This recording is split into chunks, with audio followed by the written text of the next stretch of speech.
एक physical quantity है, एक फिजिकल क्वांटिटी जिसका डायमेंशंस ये दिया हुआ है m to the power a, l to the power b और t to the power c। ये एक फिजिकल क्वांटिटी का डायमेंशनल फॉर्मूला है, ये गिवन है। तो वो फिजिकल क्वांटिटी जो है, सवाल है वो फिजिकल क्वांटिटी जो है ये कौन सा फिजिकल क्वांटिटी है। अब ये तो कोई भी फिजिकल क्वांटिटी हो सकता है, ए का वैल्यू, बी का वैल्यू और सी का वैल्यू अलग अलग हो तो अलग अलग फिजिकल क्वांटिटी होगा। नहीं, इसके लिए देखिए ऑप्शन दिया गया है, उसी हिसाब से एक नंबर ऑप्शन जो है ये कहा गया कि ये फिजिकल क्वांटिटी जो है ये वेलोसिटी है। क्या ये वेलोसिटी है? अगर ए का वैल्यू 1 हो, बी का वैल्यू 0 हो और सी का वैल्यू -1 हो, क्या ये सही है? अगर a का वैल्यू 1 हो, b का वैल्यू 0 हो और c का वैल्यू -1 हो तो क्या ये जो डायमेंशनल फॉर्मूला है ये वेलोसिटी का डायमेंशनल फॉर्मूला बनेगा? ये तो ऑप्शन 1 है।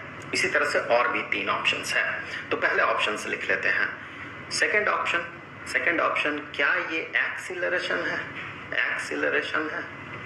अगर a का वैल्यू 1 हो, b का वैल्यू भी 1 हो और c का वैल्यू जो है ये -2, क्या ये एक्सीलरेशन हो सकता है अगर a, b और c में ये वैल्यूज पुट करें तो?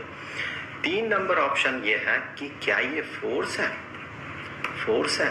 अगर a का वैल्यू 0 हो, b का वैल्यू -1 हो और c का वैल्यू जो है ये -2 हो। और 4 नंबर ऑप्शन जो है ये कह रहा क्या ये प्रेशर है? क्या ये प्रेशर है?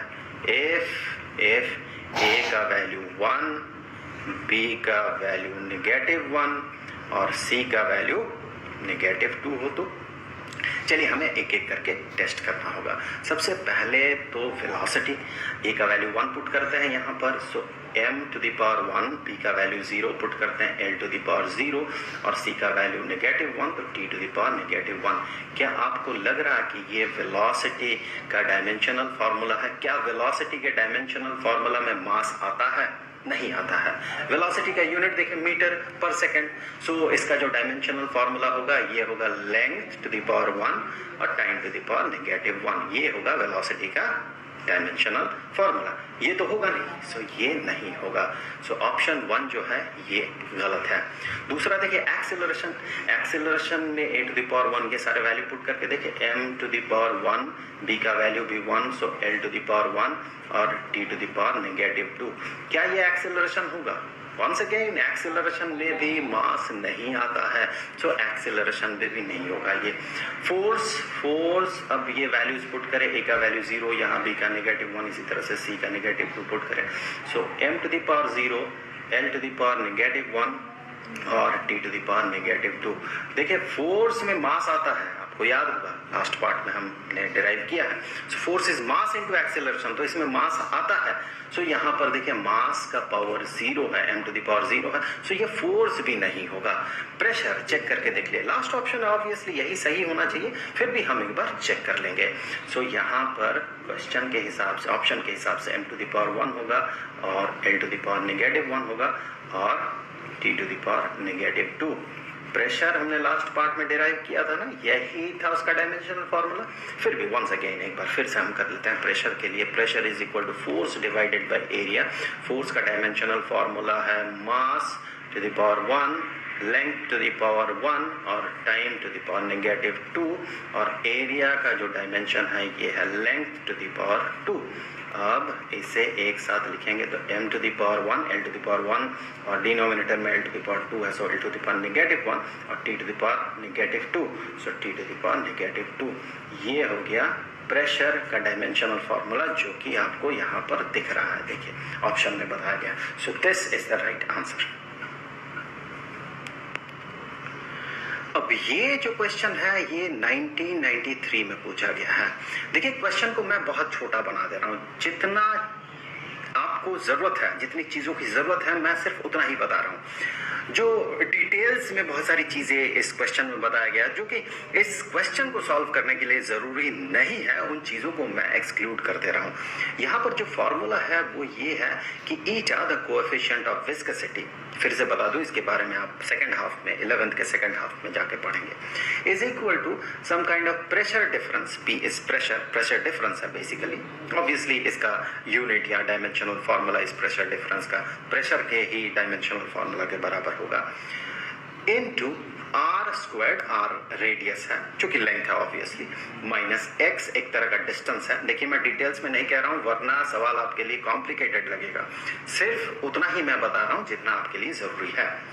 डिवाइडेड बाय एक्स क्या है, एक्स एक डिस्टेंस है, डिवाइडेड बाय 4 इंटू v जो कि स्पीड है इंटू एल एक लेंथ है।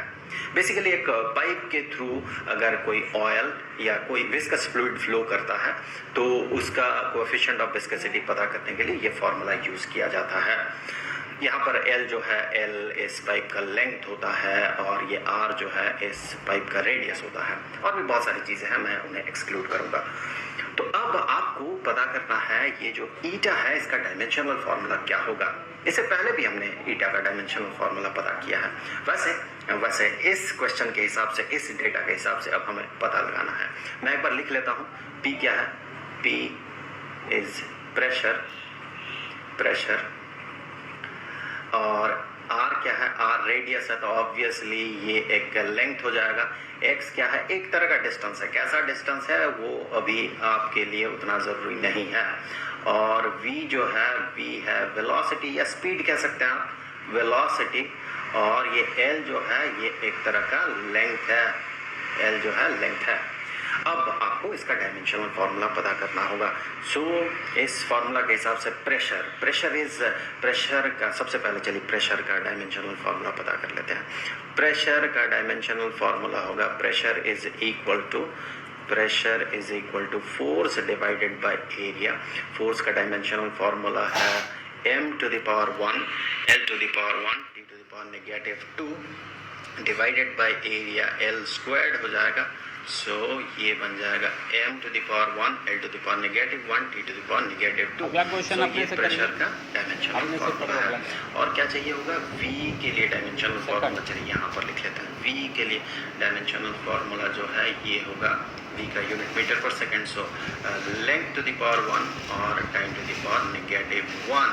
सो ये हो गया v का डायमेंशनल फार्मूला। बाकी सब चीज़ें जो है वो देखिए डिस्टेंस में ही है, ये l एक डिस्टेंस है, r एक डिस्टेंस है, x एक डिस्टेंस है। अब देखने वाली बात ये है कि ये जो पार्ट बनेगा, ये this one minus this one, ये लेंथ का स्क्वायर ही बनेगा, लेंथ का स्क्वायर, लेंथ स्क्वायर या स्क्वायर ऑफ लेंथ लिख देता हूँ, स्क्वायर ऑफ लेंथ। क्यों? क्योंकि ये देखिए लेंथ का स्क्वायर है, r का स्क्वायर, लेंथ का स्क्वायर, x का स्क्वायर, लेंथ का स्क्वायर। सो ये अल्टीमेटली लेंथ का स्क्वायर माइनस लेंथ का स्क्वायर एक लेंथ का ही स्क्वायर बनेगा। क्यों? क्योंकि देखिए आप simply 5 square metre minus 3 square metre is equal to 2 square metre ही बनता है। So 5 square metre minus 3 square metre is 2 square metre. So obviously इसका यूनिट वही होगा जो कि इसका यूनिट होगा और वही इसका भी यूनिट होगा। सो ये स्क्वायर ऑफ लेंथ है। तो अब अगर हम पुट करते हैं, अब ईटा का डायमेंशनल फार्मूला पता कर रहे हैं हम, प्रेशर का dimensional formula m to the power 1 l to the power negative 1 t to the power negative 2। तो ये हो गया ईटा का डायमेंशनल फार्मूला इनटू यहाँ पर देखिए ये लेंथ का स्क्वायर होगा। सो लेंथ का square divided by 4vl। So 4 को तो लिखने का जरूरत नहीं है, तो न्यूमेरिक वैल्यू है। v का डायमेंशनल फार्मूला ये है l टू द पावर 1 और t to the power negative 1 और इनटू ये एक लेंथ है, सो l। अब देखिए बहुत सारे l है, यहीं कैंसिल कर दें बेहतर होगा। तो यहाँ l to the power 1 l to the power 1, so ये बन गया l टू द पावर 2, तो ये कैंसिल हो गया। अब यहाँ से देखिए t to the power negative 1 और t to the power negative 2, तो ये जब न्यूमरेटर में जाएगा t टू द पावर 1 होगा। तो ये ध्यान रखें t टू द पावर 1 होगा, जो कि यहाँ t to the power negative 2 को t to the power negative 1 बना देगा। सो ये बन जाएगा m to the power 1 L to the power -1 और T to the power -1. So ये हो गया dimensional formula for coefficient of viscosity. हमने इस सवाल के हिसाब से अब इसे डिराइव किया. तो बस इस वीडियो को यहीं खत्म करते हैं. आई होप कि ये वीडियो आपके लिए हेल्पफुल रहा होगा. अब जाते जाते मैं आपको बता दूं, क्लास 11th के चैप्टर यूनिट्स एंड मेजरमेंट के सारे वीडियोस का जो प्लेलिस्ट है उसका लिंक आपको डिस्क्रिप्शन में मिल जाएगा.